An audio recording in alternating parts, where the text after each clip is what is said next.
नमस्कार। अपना प्रदेश उत्तर प्रदेश देख रहे हैं आप। आपके साथ मैं हूं खुशबू पांडे। लखनऊ में संजय गांधी स्नातकोत्तर आयुर्विज्ञान संस्थान में स्वास्थ्य सुविधाओं के विस्तार के लिए लोकार्पण एवं शिलान्यास कार्यक्रम का आयोजन किया गया, जहां मुख्यमंत्री योगी आदित्यनाथ ने बतौर मुख्य अतिथि के तौर पर शिरकत की है, तो वहीं सीएम ने स्वास्थ्य सुविधाओं के विस्तार के लिए लगभग 1143 करोड़ की 60 परियोजनाओं का लोकार्पण किया है।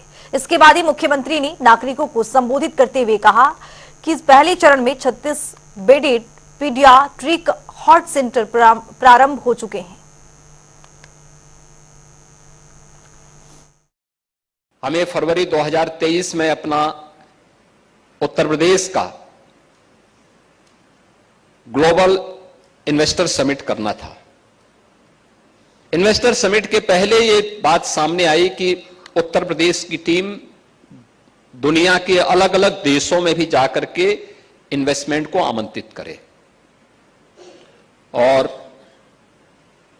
इस देश से जब हम लोगों ने यूएस जो टीम भेजी थी, उसमें श्रीमती मृणालिनी सेठ जी ने और उनके परिवार के सदस्यों ने, उनकी टीम के सदस्यों ने इच्छा व्यक्त की कि हम लोग एक एडवांस पीडियाट्रिक हार्ट सेंटर की स्थापना करना चाहते हैं, और अगर उत्तर प्रदेश इसके लिए सहमत हो तो हम लोग एक एमओयू करना चाहते हैं। और मैं उस समय ये लोग उन्हें आश्वस्त तो किए, लेकिन यहां आकर के जो टीम वहां गई थी उन्होंने कहा कि कैसे हो पाएगा। हमने कहा भी क्यों नहीं, आप एसजीपीजीआई से संपर्क करिए, एसजीपीजीआई करेगा। और जितनी जल्दी यहां से हम लोगों ने इन्हें संदेश भेजा, उतनी जल्दी इनकी टीम सलोनी हार्ट फाउंडेशन की टीम यहां पर आई, और यहां पर आकर श्रीमती मृणालिनी सेठ जी ने, उनके परिवार के सदस्यों ने, इनके टीम के सदस्यों ने यहां पर आकर विजिट किया, और इन्होंने देखा कि एसजीपीजीआई, पहले इन लोगों को लगता था संभवतः यूपी में इसके लिए तैयारी नहीं हो पाएगी, लेकिन प्रोफेसर आर के धीमन जी ने और उनकी टीम ने पहले विजिट में उनके मन को पूरी तरह मोह लिया और उन्हें एसजीपीजीआई की तरफ आकर्षित कर लिया फर्स्ट विजिट में ही। इसीलिए कहा जाता है ना, फर्स्ट इंप्रेशन जो होता है वो बहुत महत्वपूर्ण होता है, और इंप्रेशन इस दिश से एसजीपीजीआई के लिए बहुत उपयोगी सिद्ध हुआ कि आज सलोनी हार्ट फाउंडेशन यहां पर सहयोग करने के लिए तैयार है, और फर्स्ट फेज में जो 36 बेडेड यहां पे पीडियाट्रिक हार्ट सेंटर की स्थापना होनी थी वह प्रारंभ हो चुका है। अभी हम उस सेंटर का विजिट करके आए हैं। सेकेंड फेज के कार्यक्रम के लिए आज एमओयू यहां पर हुआ है, जिसमें 200 बेडेड हॉस्पिटल्स यहां पे बनकर के इस कार्यक्रम को तेजी के साथ आगे बढ़ाएगा।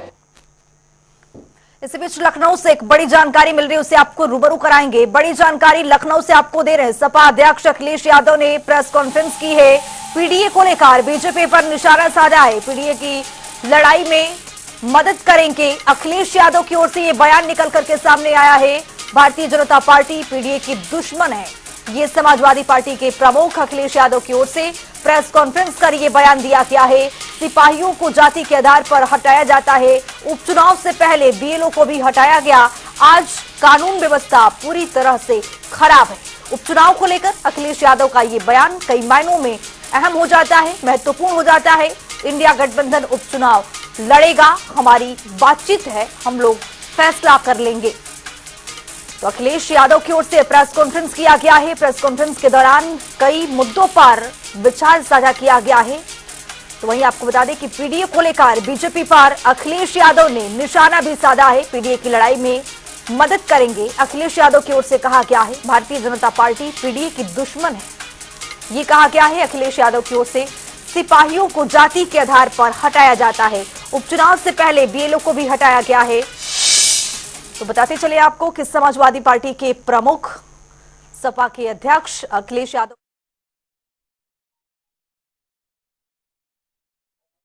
आने वाले समय में ये पीडीए की लड़ाई को और मजबूत बनाने का काम करेंगे। जिस तरीके से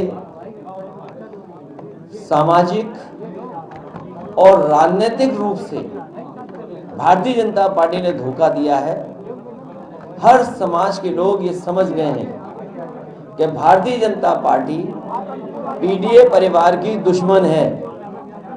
और ये चुनाव में भी हम लोगों को देखने को मिल गया।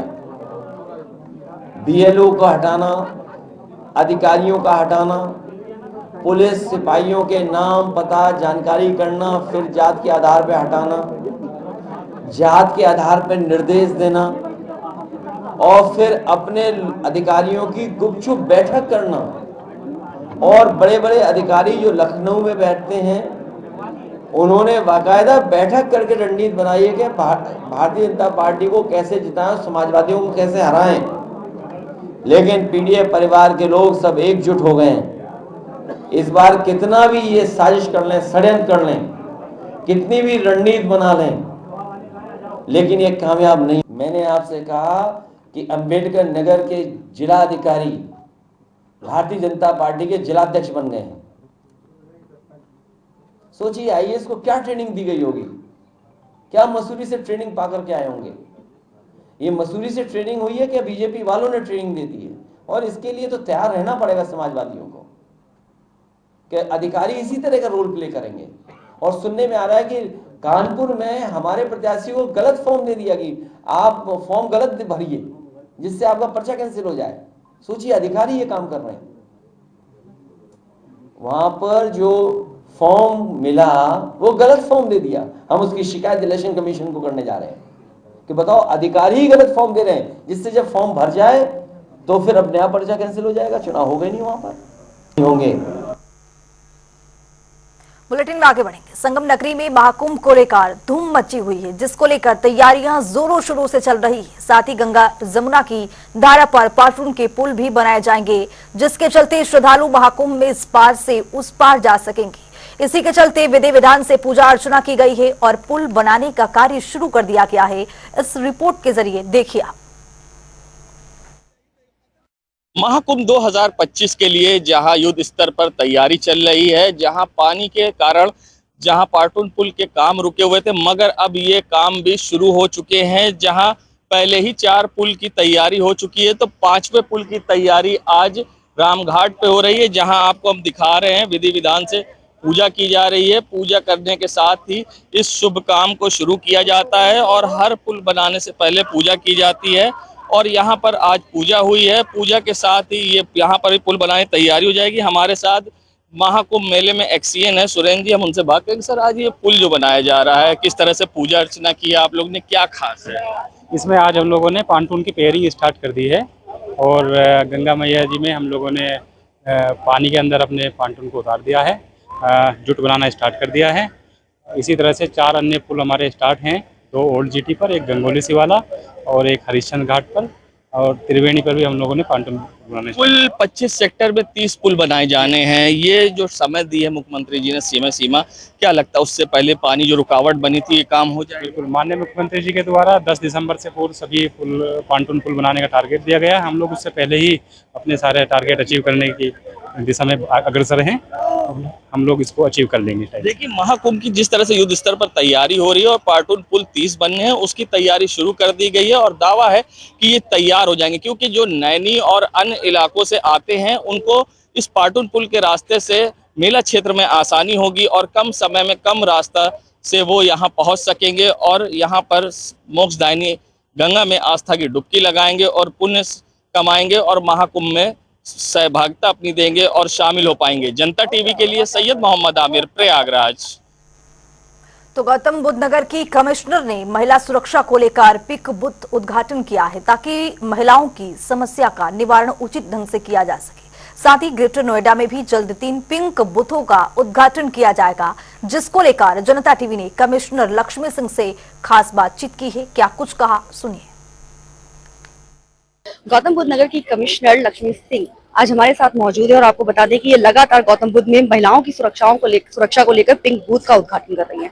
आज भी इन्होंने पिंक बूथ का उद्घाटन किया है। मैम से ही जान लेते हैं कि मैम आखिर पिंक बूथ के उद्घाटन का मकसद क्या है? देखिए, आज नोएडा जोन में हम 2 पिंक बूथों का शुभारंभ कर रहे हैं। ये पहले से जो कार्यरत है उसी श्रृंखला में आगे हमारे 10वें नंबर के पिंक बूथ आए हैं। जन सहयोग से ये पिंक बूथ स्थापित हो रहे हैं। एक तरफ तो जो हमारा सबसे अधिक महिलाओं के फुटफॉल वाला एरिया है, जैसे ये सेक्टर 62 है, यहाँ पर फैक्ट्री में कार्यरत महिलाएं बहुत अधिक संख्या में आती हैं। पीजी हॉस्टल्स में पढ़ाई कर रही बच्चियां बहुत सारी रहती हैं। वर्किंग वुमेन हॉस्टल भी यहाँ पर रन करते हैं। तो मलिन और छोटी घनी बस्तियां भी यहाँ पर आसपास हैं। तो ऐसी बस्तियों में जहाँ पे हमारा महिलाओं का सबसे अधिक फुटफॉल है, वहाँ पर ये पिंक बूथों का संचालन किया जा रहा है। उनको सुरक्षा, आने जाने वाले किसी भी प्रकार की समस्याओं के समाधान के लिए ये कार्यरत रहेगा। सरकार की महिलाओं के लिए जितनी भी वेलफेयर स्कीम्स चल रही हैं, उसके बारे में अवेयरनेस फैलाना, महिलाओं को उसके बारे में सूचित करना और उनका नामांकन करवाना, ये भी इस पिंक बूथ का कार्य। मैम, जिस तरह से कानून प्रशासन जो है वो महिला सुरक्षा के लिए लगातार प्रयास कर रहा है, ऐसे में आपने देखा होगा विद्यालयों में कई सारी घटनाएं आ रही हैं, तो अब जो है कानून प्रशासन क्या नए कदम उठा रहा है महिलाओं की सुरक्षा? देखिए, हम लोगों ने स्कूलों में भी इस तरह का एक कैंपेन चलाया था, जिसमें इन बच्चियों को इसके बारे में काफी संज्ञानित किया गया था। एक अवेयरनेस उनमें आई है। अपने साथ होने वाले सही और गलत की पहचान छोटी बच्चियां भी करने लगी हैं। जल्दी हम इसमें स्कूल के संचालकों और प्रिंसिपल्स के साथ भी एक बैठक करेंगे और कानून के बारे में उनको थोड़ा सा सेंसिटाइज करके उनके रोल क्या रहेंगे, क्या उनसे अपेक्षाएं हैं, इसके बारे में भी उन्हें संज्ञानित करेंगे। मैम, त्योहार है दीपावली का, क्या कहना चाहिए? में लगातार मिशन हो गया मैम, त्योहार मैम प्लीज आपको बता दें कि गौतम बुद्ध नगर की कमिश्नर लक्ष्मी सिंह से हमारी बातचीत हुई और आपको बता दें कि उन्होंने जानकारी हमें दी कि जो जगह जगह गौतम बुद्ध नगर में पिंक बूथ के उद्घाटन किए जा रहे हैं, उस उद्घाटन का मेन मकसद है महिला की सुरक्षा का पुख्ता इंतजाम। वहीं विद्यालय की जो घटनाएं हो रही है उस पर भी कमिश्नर मैम ने बोला कि उसके लिए जो है पुलिस प्रशासन वो जल्द ही सख्त कदम उठाएगा और पूरा प्रयास करेगा कि इस तरह की घटनाएं अब सामने ना आए। बाकी बने रहिए हमारे साथ और देखते रहिए जनता टीवी। मैं जूही श्रीवास्तव, वीडियो पर्सन के साथ नोएडा। तो इसी बीच एक बड़ी जानकारी मिल रही है, उससे भी आपको रूबरू कराएंगे। बड़ी जानकारी, गांव में नागिन ने दस्तक दी है, ये बड़ी जानकारी आपको दे रहे हैं। वन विभाग ने जानलेवा नागिन को रेस्क्यू किया है। बताते चले आपको कि रेस्क्यू कर लिया गया है। 3 लोगों को मौत के घाट उतारा था नागिन ने। नागिन पकड़े जाने से ग्रामीणों को राहत मिली है। तो आपको बताते चले कि गांव में नागिन ने 3 लोगों को अपना शिकार बनाया, जिसके बाद से हालांकि वन विभाग की ओर से इसे पकड़ लिया गया है।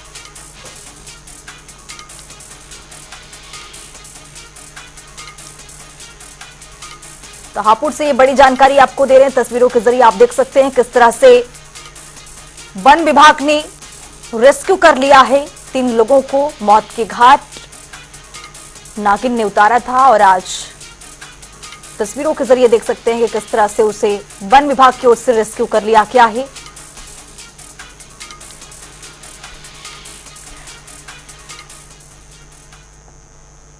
तो बहराइच में हुई हिंसा के बाद तरह तरह के मामले निकलकर सामने आ रहे हैं। घटना के 9 दिन बाद बीजेपी विधायक सुरेश्वर सिंह ने 7 लोगों के खिलाफ केस दर्ज कराया है, जिसके बाद राजनीति गर्मा गई है। बीजेपी विधायक की तरफ से लिखवाया गया है कि मुकदमे में एक बीजेपी नेता समेत 7 लोगों के खिलाफ जानलेवा हमला और बवाल करने का मुकदमा दर्ज करवाया गया है। वहीं इसके बाद सपा सुप्रीमो अखिलेश यादव ने तंज कसते हुए एक्स पर कटाक्ष भी किया है, जिसके बाद इस पूरे मामले पर बीजेपी विधायक सुरेश्वर सिंह का बयान भी सामने आ चुका है। कॉन्फ्रेंस बुलाने का उद्देश्य आप लोगों को आपके माध्यम से सच्चाई बताने का है। अखिलेश यादव जी ने एक्स पर ट्वीट किया है कि भारतीय जनता पार्टी के विधायक ने भारतीय जनता पार्टी के ही पदाधिकारियों पर दंगा करने का मुकदमा लिखाया है। ये सरासर गलत है।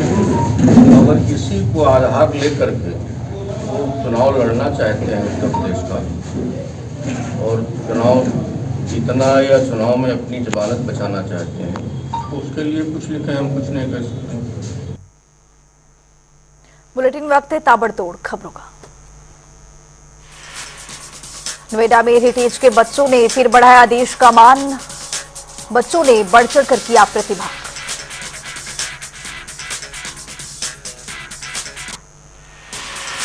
आगरा में घरेलू विवाद से परेशान छात्र ने किया है सुसाइड। माता पिता के विवाद को लेकर बेटे ने उठाया न की खुदकुशी। रायबरेली में मामूली विवाद को लेकर दबंगों का कहर। 3 दर्जन से अधिक दबंगों ने पीड़ित के घर में घुसकर की है मारपीट। बुलंदशहर में गैस सिलेंडर फटने से मकान ढहा, मकान गिर जाने से इलाके में मची अफरा तफरी। 2 लोगों को मौके पर किया गया अरेस्ट।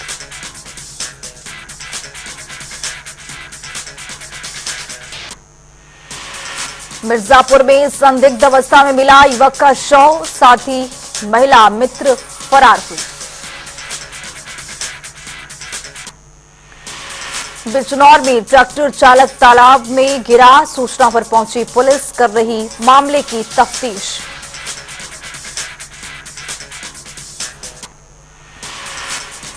रायबरेली में खुलेआम खेतों में जलाई जा रही पराली, जिला प्रशासन पर लापरवाही का गंभीर आरोप। रायबरेली में सिपाही ने बच्चे की जमकर की पिटाई, मामूली बात को लेकर सिपाही ने बच्चे को पीटा। रायबरेली में मासूम की हुई मौके पर मौत, इलाज के साधन उपलब्ध न होने से बच्ची की गई जान। बदायूं में बीजेपी की पूर्व सांसद के संबंधी के साथ हुई लूट, जेवरात समेत नकदी लूटकर चोर फरार। रायबरेली में अवैध कच्ची शराब को लेकर आबकारी विभाग ने चलाया अभियान, मौके से भारी मात्रा में अवैध पदार्थ बरामद। कानपुर देहात में लापता किसान का मिला शव, रामगंगा नहर में शव हुआ है बरामद। देवरिया में छेड़खानी से परेशान महिला पहुंची एसपी कार्यालय, पुलिस से लगाई न्याय की गुहार। चंदौली में संदिग्ध परिस्थितियों में मिला किशोर का शव, परिजनों ने हत्या की जताई आशंका, पुलिस मामले की कर रही तफ्तीश। शाबली में पटाखा फैक्ट्री में लगी भीषण आग, फैक्ट्री में काम कर रहे लोगों ने भागकर बचाई अपनी जान। अंबेडकर नगर में पीस पार्टी ने प्रशासन पर लगाए गंभीर आरोप, नामांकन पत्र न देने पर गंभीर आरोप लगाया। महोबा में अवैध पटाखों को लेकर पुलिस ने की है बड़ी छापेमारी, 2 लोगों को पुलिस ने गिरफ्तार कर भेजा है। फिलहाल इस बुलेटिन में अभी के लिए इतना ही। देश और दुनिया की तमाम खबरों के लिए बने रहिए जनता टीवी के साथ।